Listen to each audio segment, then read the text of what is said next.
Good morning students. हम वाक्य पढ़ रहे थे। वाक्य के अंतर्गत हमने क्रिया के आधार पर वाक्य के भेद पढ़े थे। दूसरा हमने अर्थ के आधार पर वाक्य के भेद पढ़े थे और आज आता तीसरा रचना के आधार पर वाक्य के भेद। तो रचना के आधार पर वाक्य के 3 भेद होते हैं। 3 कौन से होते हैं? सरल या साधारण वाक्य, संयुक्त वाक्य और मिश्र या मिश्रित वाक्य। तो सबसे पहले हम पढ़ लेते हैं सरल और साधारण वाक्य के बारे में। सरल और साधारण वाक्य, इसकी क्या परिभाषा होती है कि जिस वाक्य में एक कर्ता और एक क्रिया होती है। कर्ता कितने होंगे? एक, और क्रिया कितनी होगी? एक। तो जिस वाक्य में एक कर्ता और एक क्रिया होती है उसे साधारण वाक्य कहते हैं। ये तो है इसकी पहली परिभाषा। दूसरी देखो, जिस वाक्य में एक ही उद्देश्य है। वाक्य के 2 अंग बताए ना मैंने आपको, उद्देश्य और विधेय, ये 2 अंग होते हैं वाक्य के। तो जिस वाक्य में एक ही उद्देश्य और एक ही विधेय होता है उसे साधारण वाक्य कहते हैं।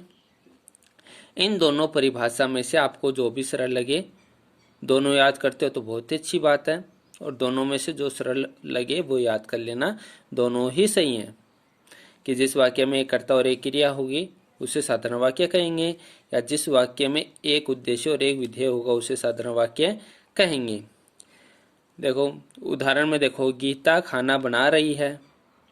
तो गीता तो क्या है? कर्ता है। बना रही है तो ये क्या हो गई? क्रिया हो गई, यानी एक ही कर्ता हो और एक ही क्रिया है। खाना क्या है? कर्म है। माताजी ने खाना बनाया, तो माताजी ये क्या हो गया? कर्ता। खाना बनाना क्या हो गई? क्रिया हो गई। निखिल हंसता है, निखिल क्या है? कर्ता है। हंसता है, हंसना क्या होती है? क्रिया होती है। इंदु को पुस्तकें दो, तो इंदु क्या है? कर्ता है। पुस्तकें दो, देना क्या हो गई? क्रिया हो गई। पुस्तकें कर्म है। तो जिसमें एक कर्ता और एक क्रिया होगी उसे साधारण वाक्य कहेंगे। अब बात आती है उद्देश्य विधेय की। तो इसमें गीता तो क्या हो गया? गीता, माताजी, निखिल, इंदु, ये तो हो गए उद्देश्य, और ये खाना बना रही है ने खाना बनाया, हंसता है को पुस्तकें दो, तो ये हो गए विधेय। तो ध्यान में रखना, जिस वाक्य में एक कर्ता और एक क्रिया होती है उसे साधारण वाक्य कहते हैं, या फिर जिस वाक्य में एक उद्देश्य और एक विधेय होता है उसे साधारण वाक्य कहते हैं। दूसरा आता है संयुक्त वाक्य। संयुक्त का अर्थ होता है 2। तो इसकी क्या परिभाषा होती है? जिस वाक्य में 2 या 2 से अधिक साधारण वाक्य किसी संयोजक शब्द से जुड़े हों। संयोजक शब्द कौन से होते हैं? और, तथा, एवं, या, अथवा, इस प्रकार से शब्दों को, 2 शब्दों को जोड़ने का काम करते हैं। और, तथा, एवं, इनसे तो किसी संयोजक शब्द से जुड़े हों उसे संयुक्त वाक्य कहते हैं। तो संयुक्त वाक्य किसे कहेंगे? कि 2 वाक्यों को जोड़ने के लिए जिन शब्दों का हम प्रयोग करते हैं, यानी जिन शब्दों का हम प्रयोग करते हैं वो संयोजक शब्द कहलाते हैं, और संयोजक शब्दों से 2 वाक्य को जोड़ा जाएगा। 2 वाक्य कौन से होंगे? 2 वाक्य होंगे साधारण वाक्य। उन दोनों वाक्यों को संयोजक शब्द से जोड़ा जाएगा, उसे क्या कहेंगे? संयुक्त वाक्य कहेंगे। तो संयुक्त वाक्य की परिभाषा क्या होगी? जिस वाक्य में 2 या 2 से अधिक साधारण वाक्य किसी संयोजक शब्द से जुड़े हों उसे संयुक्त वाक्य कहते हैं। संयुक्त वाक्य कौन से होते हैं? देखो, और, संयोजक शब्द से जुड़े हुए होते हैं ना। कौन कौन शब्द हैं जिनसे 2 साधारण वाक्य जोड़े जा सकते हैं? और, तथा, एवं, या, अथवा, परंतु, लेकिन, किंतु, बल्कि, अतः आदि। तो ये सारे शब्द ऐसे होंगे जिनसे क्या करेंगे? हम 2 साधारण वाक्यों को जोड़े सकते हैं। 2 साधारण वाक्यों को जोड़ सकते हैं, 2 से अधिक साधारण वाक्यों को भी हम जोड़े सकते हैं। लेकिन उनके लिए ये जो शब्द हैं, और, तथा, एवं, या, अथवा, परंतु, लेकिन, किंतु, बल्कि, तो इन सारे शब्दों से ही हमें 2 साधारण वाक्यों को जोड़े सकते हैं। तो याद रखना संयुक्त वाक्य परिभाषा कि जिस वाक्य में 2 साधारण वाक्य होंगे, 2 या 2 से अधिक साधारण वाक्य होंगे, और वो किससे जुड़े होंगे? संयोजक शब्द से जुड़े हुए होंगे, उसे संयुक्त वाक्य कहते हैं। अब आता है समानाधिकरण वाक्य। समानाधिकरण वाक्य क्या होंगे? समानाधिकरण वाक्य हैं ये 4 प्रकार के समुच्चय बोधक अवयव से व्यक्त होते हैं। किन किन से? संयोजक। संयोजक जिनसे हम 2 शब्दों को जोड़ते हैं, देखो और, तथा, एवं, भी, परंतु। इनसे माँ आगे बढ़ गया और वह पीछे रह गया। माँ आगे बढ़ गया एक वाक्य हो गया, वह पीछे रह गया दूसरा वाक्य हो गया। इन दोनों वाक्यों किससे जोड़ा गया है? और से। अध्यापक बच्चों को पढ़ाते हैं एवं उनके आचरण का ध्यान रखते हैं। अध्यापक बच्चों को पढ़ाते हैं एक वाक्य हो गया, उनके आचरण का ध्यान रखते हैं दूसरा वाक्य हो गया। इसको किससे जोड़ा गया? एवं से। उसने मुझे पानी पिलाया तथा खाना भी खिलाया, तो उसे मुझे पानी पिलाया एक वाक्य हो गया, खाना भी खिलाया दूसरा वाक्य हो गया। इन दोनों को किससे जोड़ा गया है? तथा से। वस्त्र शोभा के लिए तो है ही, परंतु उनसे शरीर की रक्षा भी होती है। तो वस्त्र शोभा के लिए तो है ही एक वाक्य हो गया, उनसे शरीर की रक्षा भी होती है दूसरा वाक्य हो गया। इन दोनों किससे जोड़ा गया है? परंतु से। ठीक है। विभाजक होते हैं, संयोजक हो गए। संयोजक तो क्या होते हैं? 2 वाक्यों को जोड़ने का काम करते हैं, वो संयोजक होते हैं। विभाजक 2 शब्दों या 2 वाक्यों को अलग करने का काम करते हैं, वो विभाजक होते हैं। जिसके अंतर्गत या तो, या, यह भी नहीं, वह भी, वह, अथवा इस प्रकार के शब्द काम में लेते हैं। कभी जब 2 शब्दों या 2 वाक्यों को अलग करना होता है। कैसे? वो देखो, या तो तुम घर जाओ या उसे जाने दो। तो या तो तुम घर जाओ या उसे जाने दो, यानी घर पर एक को ही जाना है और एक को यहीं पर ही रहना है, दोनों नहीं जा सकते। दूसरा वाक्य देखो, या तो तुम अपराध स्वीकार कर लो या दंड भोगो। 2 काम में से आपको एक काम करना है जो अच्छा लगे वो, कि या तो अपराध स्वीकार कर लो या फिर दंड भोगो। तीसरा वाक्य देखो, तुम चाहो तो इस कार्य को करो या उस कार्य को। कार्य तो एक ही करना है, इस कार्य को करो या उस कार्य को। तो इन दोनों वाक्यों को विभाजक काम कौन कर रहा है? या शब्द कर रहा है। न उसने खाना खाया और न पानी पिया। तो कहने का मतलब, जब 2 वाक्यों को अलग करने का काम करते हैं उन्हें विभाजक कहते हैं। और विभाजक शब्द कौन कौन से होते हैं? या तो, या, यह भी नहीं, वह भी, वह, अथवा इस प्रकार के शब्द होते हैं, 2 वाक्यों को अलग करने का काम करते हैं। तो उन शब्दों को कहते हैं विभाजक शब्द। याद रखना है इसको। तीसरा आता है विरोध दर्शक। विरोध दर्शक शब्द में कौन कौन शब्द आते हैं? पर, परंतु, मगर, लेकिन, बल्कि, किंतु, केवल, तब भी। ये विरोध दर्शक होते हैं। विरोध दर्शक का अर्थ हो गया कि कोई काम न कर पाने का कारण होता है विरोध दर्शक। जैसे वह पढ़ सकता है लेकिन लिख नहीं सकता। वह पढ़ सकता है एक वाक्य होगा, लिख नहीं सकता दूसरा वाक्य होगा। इन दोनों वाक्यों को किससे जोड़ा गया है? लेकिन से। आपसे बहुत आशा थी परंतु वह फलवती न हुई। आपसे बहुत आशा थी एक वाक्य हो गया, वह फलवती न हुई दूसरा वाक्य हो गया। इन दोनों वाक्यों को किससे जोड़ा गया है? परंतु से। तुम यहाँ मत बैठो बल्कि चले जाओ। तुम यहाँ मत बैठो एक वाक्य हो गया, चले जाओ दूसरा वाक्य हो गया। इसको किससे जोड़ा गया है? बल्कि से। तो इस प्रकार के से विरोध दर्शक शब्दों से भी 2 वाक्यों को जोड़ा जा सकता है।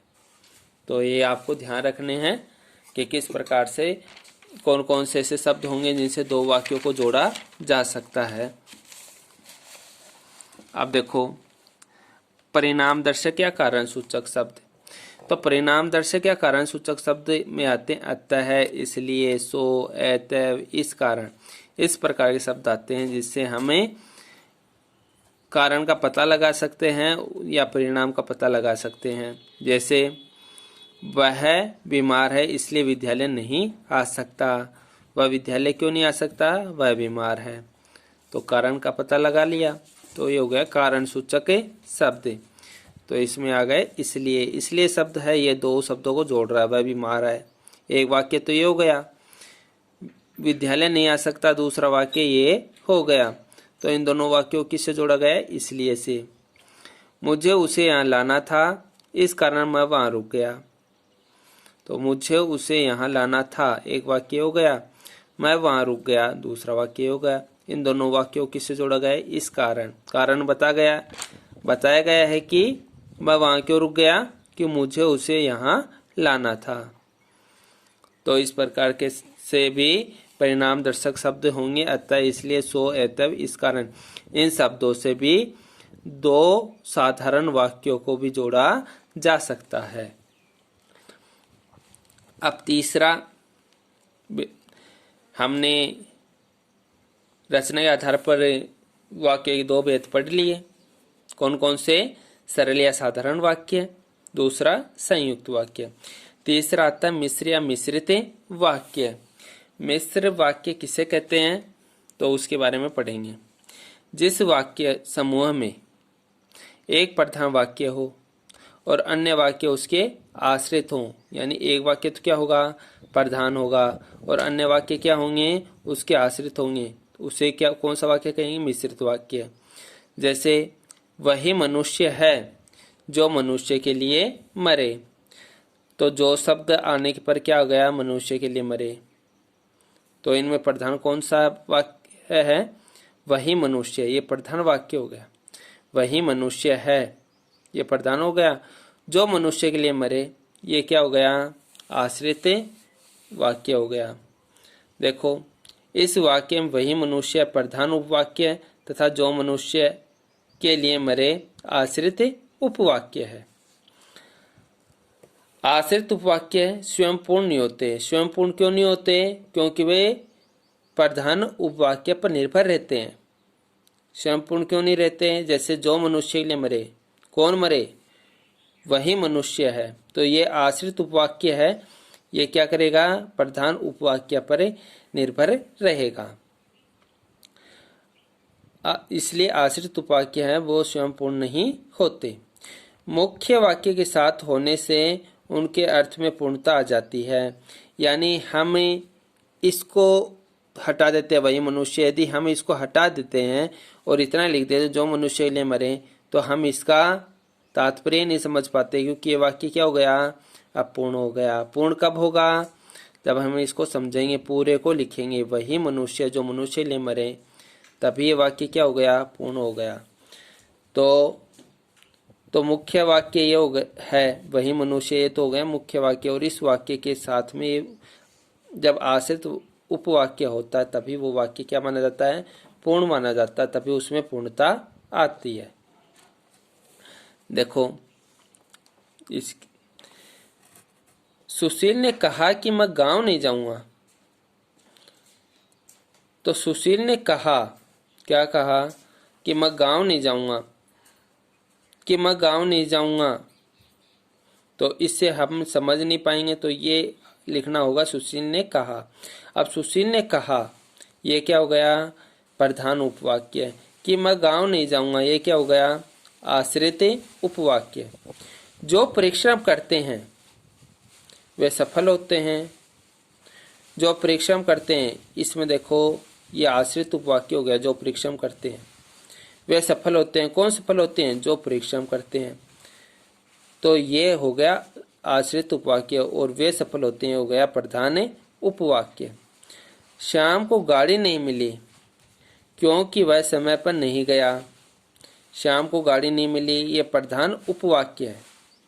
शाम को गाड़ी नहीं मिली, ये पूर्ण वाक्य हो गया ना, इसलिए प्रधान उपवाक्य हो गया। ये क्योंकि वह समय पर नहीं गया, यह अधूरा रह गया।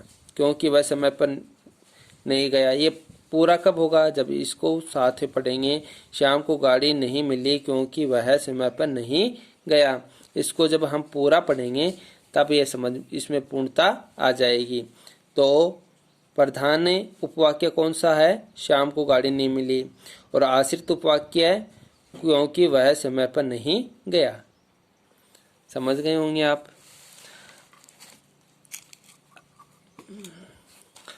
अब आता है प्रधान तथा आश्रित उपवाक्यों को जोड़ने का काम व्याधिकरण समुच्चयबोधक अव्यय करते हैं। कौन कौन से व्याधिकरण समुच्चयबोधक अव्यय? जैसे कि, जब, जिस, जिन, जहां, जो आदि, ये हैं व्याधिकरण समुच्चयबोधक अव्यय। इन्हें व्याधिकरण समुच्चयबोधक अव्यय क्यों कहते हैं? क्योंकि जब हमें पता लगाना हो कि कौन सा वाक्य है आश्रित उपवाक्य और कौन सा वाक्य प्रधान उपवाक्य है, या मिश्र सरल या संयुक्त वाक्य को मिश्र वाक्य में कैसे बदला जाए, तो ये कई प्रकार के प्रश्न होते हैं।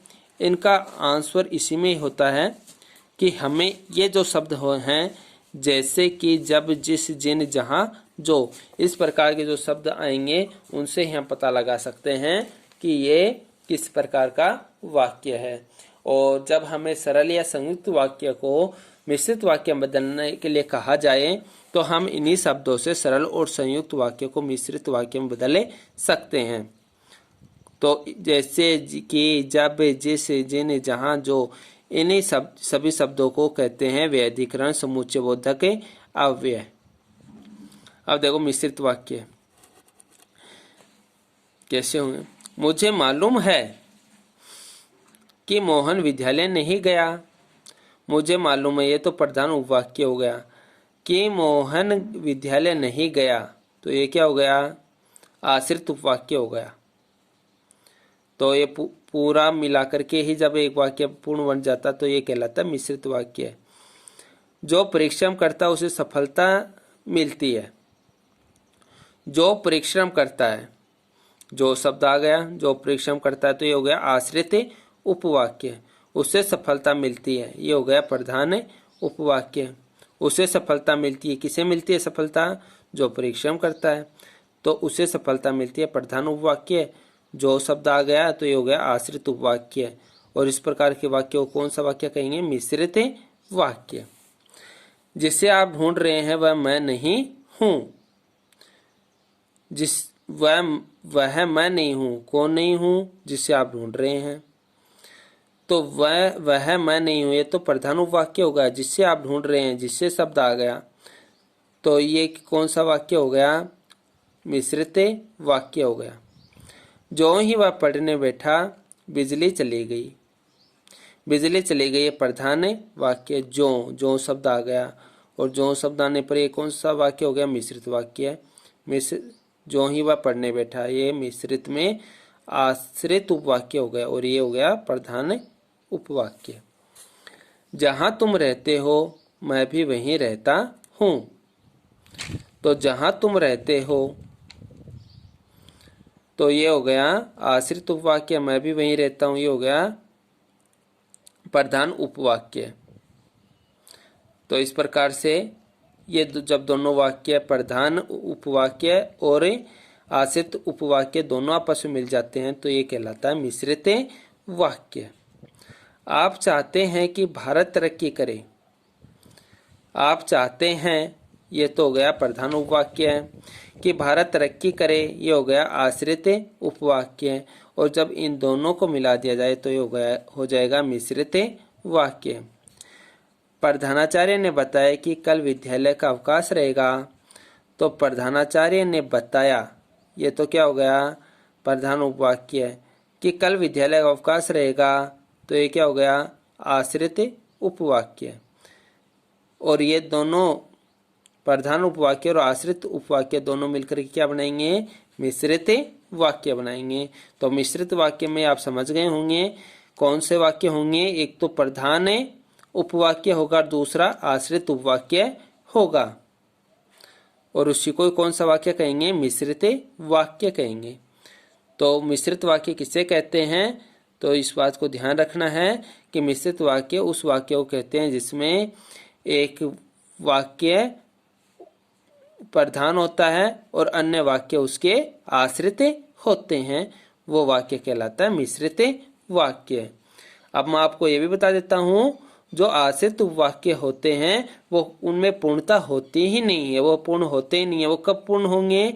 जब उसमें प्रधान उपवाक्य जुड़ता है, तभी मिश्रित उपवाक्य है, तभी वो मिश्रित वाक्य बनता है।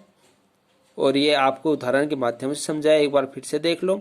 मुझे मालूम है कि मोहन विद्यालय नहीं गया। अब इसमें यदि यहाँ तक कर दो कि मोहन विद्यालय नहीं गया, क्या समझोगे? मुझे मालूम है कि मोहन विद्यालय नहीं गया। अब इसको पूरे को आप पढ़ोगे तो आपको अर्थ समझ में आ जाएगा। अब इसमें इसको पढ़ो आप, जो परिश्रम करता है, यहाँ तक ही पढ़ा, जो परिश्रम करता है, नहीं समझ में आया। इस वाक्य को जब पूरा पढ़ेंगे तब समझ में आ जाएगा, जो परिश्रम करता है उसे सफलता मिलती है। अब इसका अर्थ हमें समझ में आ गया। तो ये आश्रित उपवाक्य था और ये प्रधान उपवाक्य था। अब जिसे आप ढूंढ रहे हैं वह मैं नहीं हूं। जिसे आप ढूंढ रहे हैं तो वाक्य में पूर्णता नहीं है, वाक्य क्या अधूरा है। पूर्णता कब आएगी? जब इसमें प्रधान उपवाक्य जुड़ेगा। तो जब इसमें प्रधान उपवाक्य मैं नहीं हूं ये जोड़ेंगे तो ये क्या हो गया? इसका अर्थ समझ में आ जाएगा कि जिसे आप ढूंढ रहे हैं वह मैं नहीं हूं। जो ही पढ़ने बैठा, अर्थ समझ में नहीं आ रहा। और इसको पढ़ोगे प्रधान उपवाक्यों की बिजली चली गई, इसको भी साथ में पढ़ेंगे तो अर्थ समझ में आ जाएगा। जो ही वह पढ़ने बैठा बिजली चली गई, तो इसको पूरे को हम पढ़े तो क्या है? अर्थ समझ में आ गया। इसमें देखो, जहां तुम रहते हो, अर्थ समझ में नहीं आ रहा। अब प्रधान उपवाक्यों को साथ में पढ़ेंगे कि जहां तुम रहते हो मैं भी वहीं रहता हूं। इस प्रधान उपवाक्यों को साथ में पढ़ा तो इसका अर्थ समझ में आ गया। आप चाहते हैं कि भारत तरक्की करे। आप चाहते हैं, ये तो हो गया प्रधान उपवाक्य। और आश्रित को पढ़ो कि भारत तरक्की करे। अकेले आश्रित को पढ़ोगे तो ये अधूरा ही है कि भारत तरक्की करे, अर्थ समझ में नहीं आया। लेकिन जब इसको प्रधान के उपवाक्य के साथ पढ़ेंगे तो अर्थ समझ में आ जाएगा कि आप चाहते हैं कि भारत तरक्की करे, तो इसका अर्थ समझ में आ गया। तो कहने का तात्पर्य यही है कि प्रधान उपवाक्य ही आश्रित उपवाक्य में मिलते हैं, तभी वाक्य पूर्ण बनता है। यानी आश्रित उपवाक्य होते हैं वो तभी उनमें पूर्णता आएगी जब प्रधान उपवाक्य उनमें जुड़ेंगे। और जब प्रधान उपवाक्य और आश्रित उपवाक्य दोनों आपस में मिल जाते हैं उस वाक्य को कहते हैं मिश्रित वाक्य। तो आपको इन सबको ध्यानपूर्वक समझना है और याद करना है। और जिन बच्चों ने अपनी नोटबुक में नहीं किया, मैं नोट्स बनाकर भेज रहा हूँ, उनको नोटबुक में भी करना है। धन्यवाद।